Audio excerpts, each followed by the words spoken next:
Elyn Stephens y fi a dwi wedi cael profiad o fod yn ofalwr ifanc.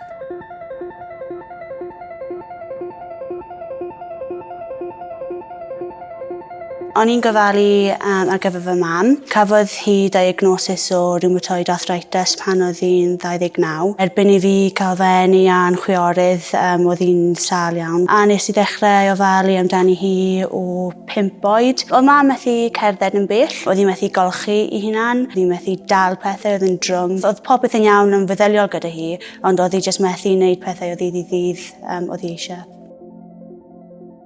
Sicrhau o tabledu hi'n iawn, glanhau gwmpas y tŷ, wneud coginio, golchi hi wedyn, helpu hi lawr y grisiau.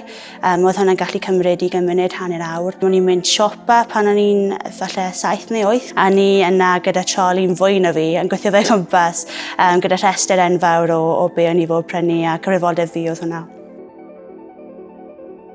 Oedd ddim yn blaenoriaeth, oedd dyletswydd mawr ar ysgwyddau fi ac o'n i'n teimlo fe. Oedd ffrindiau dy fi oedd yn gofyn i fi mynd i wneud hwn a'r llall. Fel sy'n digwydd yn naturiol, yn y pen draw nath o stop ofyn.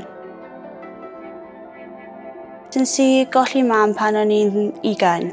So o'n i yn coleg ar y pryd, yn amlwg yn dorgalonus dros y peth. Nid yn unig o'n i'n colli rhiant, ond o'n i'n colli rhywun o'n i wedi gofalu amdano fe hefyd. Es i trwy iselder ar ôl hynny am tua 6 mis. Ar ôl hwnna, o'n i'n dod mewn i'r rhyddid yma wedyn o ddim gorfod gofalu am rhywun. Dwi ddim di arfer â hynny, a dwi dal weithiau yn teimlo os o'n i wedi cael magwraeth gwahanol, falle byswn ni yn wneud mwy, byswn ni'n mynd mas yn fwy aml, yn teithio'n fwy aml. Mae'r rhyddid yna sydd â fi, dwi'n gwerthfawrogi hynny yn amlwg, ond mae wedi dod at brys hefyd.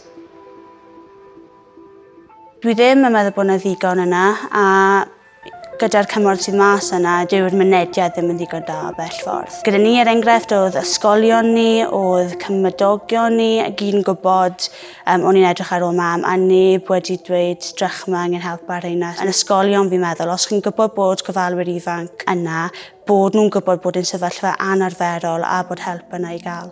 Siaradwch. Gyda unrhyw un sy'n fodlon gwrando, paid â bod ofn gofyn am help.